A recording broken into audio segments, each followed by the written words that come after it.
A starter Pokemon is generally meant to be your anchor in your team in a main story playthrough, but for many years, they were never anything special in competition. Despite their relatively high stats, most of them just don't have much else going for them.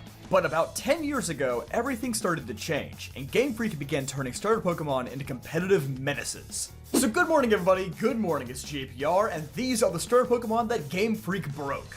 And yes, we're still calling them starter Pokemon like God and everybody else intended, because that first partner mumbo jumbo takes way too long to say, and it would probably double the length of this video, so nah, we're not doing that. In the first 5 generations, finding a good competitive starter Pokemon is like finding the Wi-Fi password to your Aunt Betsy's house. It's there somewhere, but probably buried under a bunch of junk. Charizard was decent enough in Gens 2 and 3, as having access to Belly Drum and an oddly versatile move pool made it quite the offensive threat. But of course, as soon as Stealth Rocks came around in Gen 4, Charizard plummeted harder than the 2008 housing market. Blastoise was just a pretty subpar water-type wall, Typhlosion was a one-trick pony with Choice Scarf Eruption, Feraligatr was basically known as Gyarados but worse, Meganium...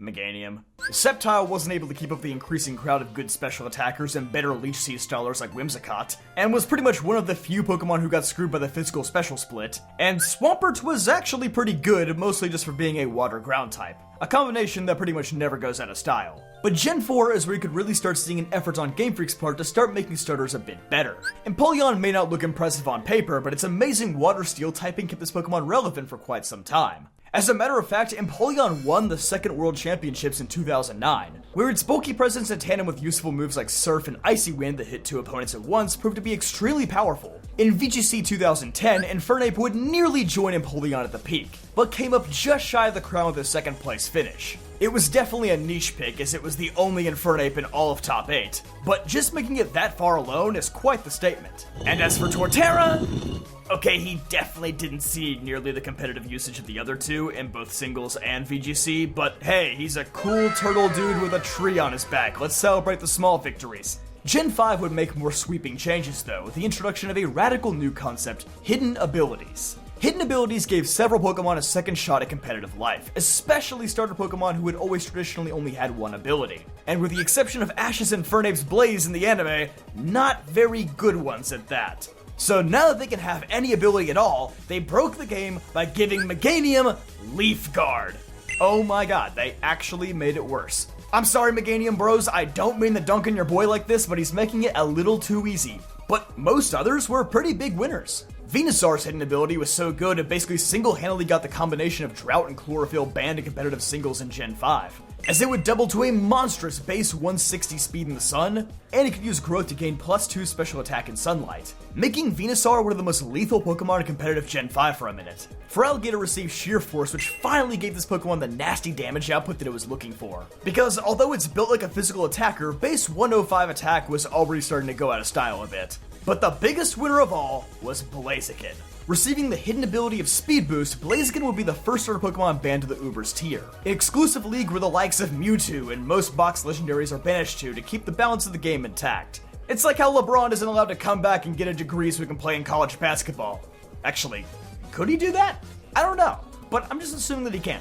Infernape was gifted with Iron Fist, which made it an amazing user of Mach Punch, Thunder Punch, and Fire Punch. And as for Gen 5 starters, well, you already know who cashed in with this. Serperior was basically the star of my Pokemon carried by their abilities video. Even though his hidden ability wasn't released until Gen 6, everybody knew from the start that contrary Serperior would be whipping up Leaf Storms on a constant basis, turning a Pokemon that used to have 0 offensive threat with its measly base 75 special attack into one of the most feared starters in the game.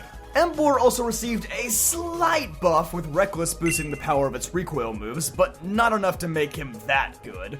Sorry, Emboar. But hey, it's still better than Samurott, who had to settle for shell armor. Talk about an unlucky draw. But this was truly the turning point for starter Pokemon, and Gen 6 would keep the train going. And by the way, if you're learning anything, definitely consider subscribing. I put new videos out every week, so stay in the loop. While Chestnut and Delphox didn't get much from their hidden abilities, the last starter of the trio benefited big time, as Greninja would debut the newest of Pokemon's broken abilities, Protean, which allows Pokemon to shift types to whatever move it's using next, guaranteeing that it will always get Stab, a 1.5 times multiplier on all of its moves, and make it incredibly hard for slower Pokemon to hit it with a super effective move. Newsflash, by the way, most Pokemon are slower than Greninja.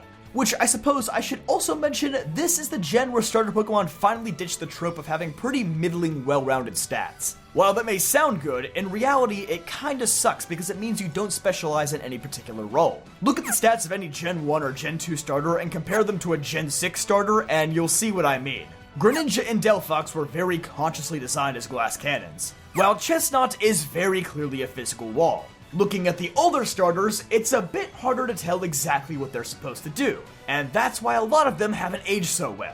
Greninja? He's aging like Paul Rudd, no need to worry on that front.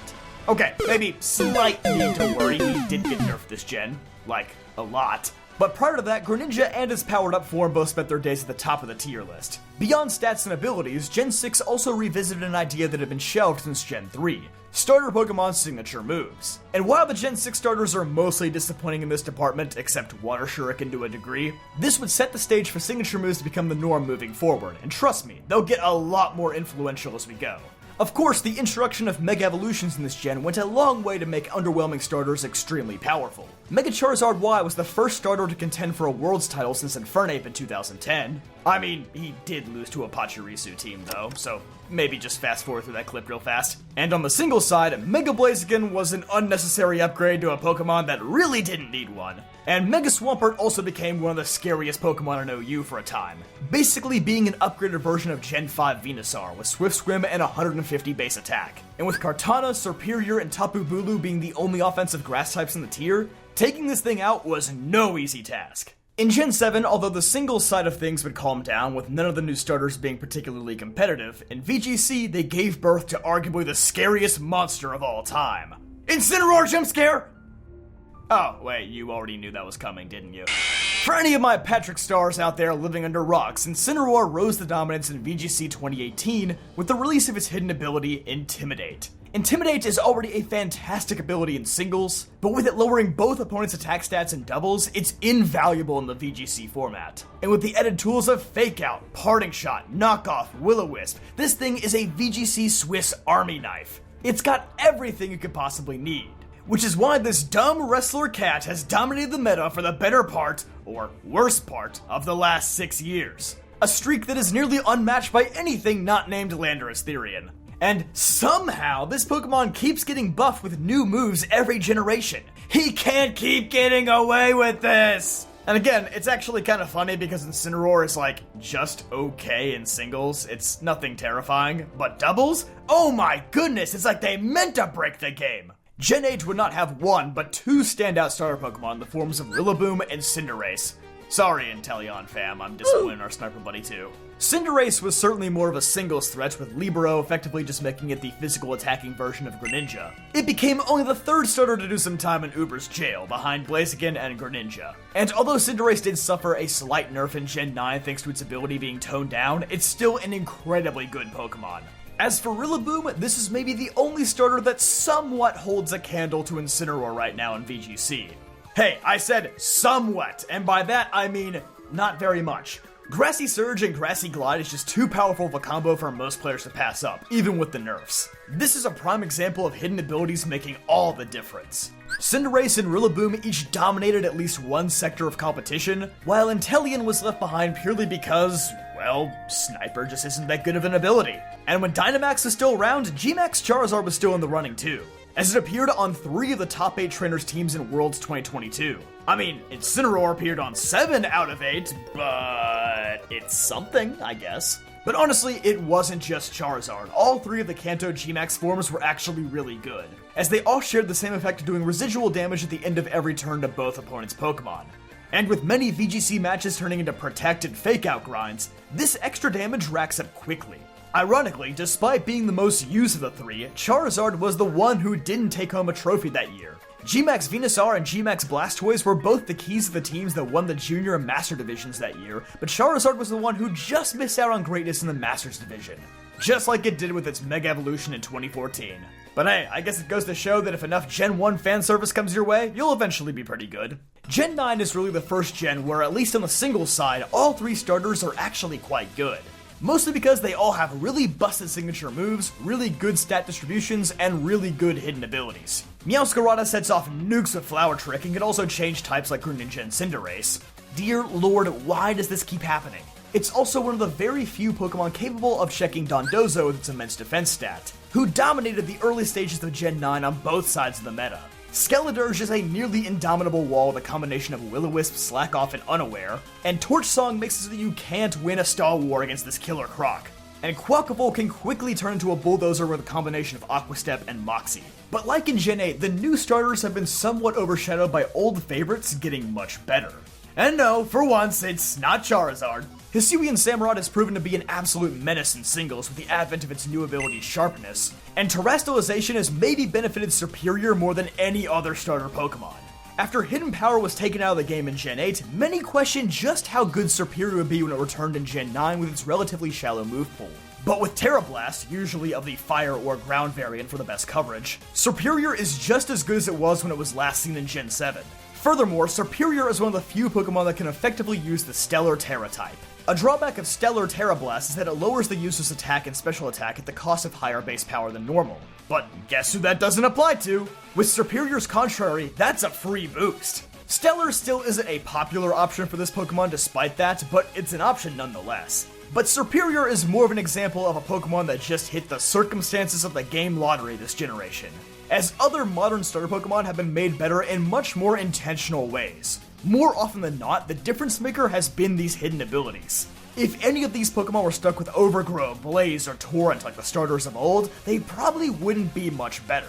And Game Freak certainly seems to not play around, with the likes of Contrary, Protean, Intimidate, and Grassy Surge all being given out. They knew what they were doing. Starter Pokemon signature moves have also gotten kinda crazy in the last 2 gens in particular. Whoever decided that a Pokemon with stats like Cinderace should get Pyro Ball, I wanna know what you were smoking in the studio that night. But in a way, it's a bit sad. With the sole exception of Serperior, who sits in the fence, and Gen 1 starters who often get shown blatant favoritism, there's a pretty stark divide between Gen 6 to current day starters and the starters from the first 5 gens. Pretty much their only hope now is to hold out for more Legends games and hope that they get really good regional forms. But even then, it doesn't work out for everybody. Just look at Decidueye. I guess what I'm trying to say in a roundabout and very convoluted way is, Meganium bros, don't lose the faith. And so that is the story of how starter Pokemon went from bad to broken. If you enjoyed, then be sure to leave a like on this video, subscribe for more videos just like this one, and I'll see you guys next time.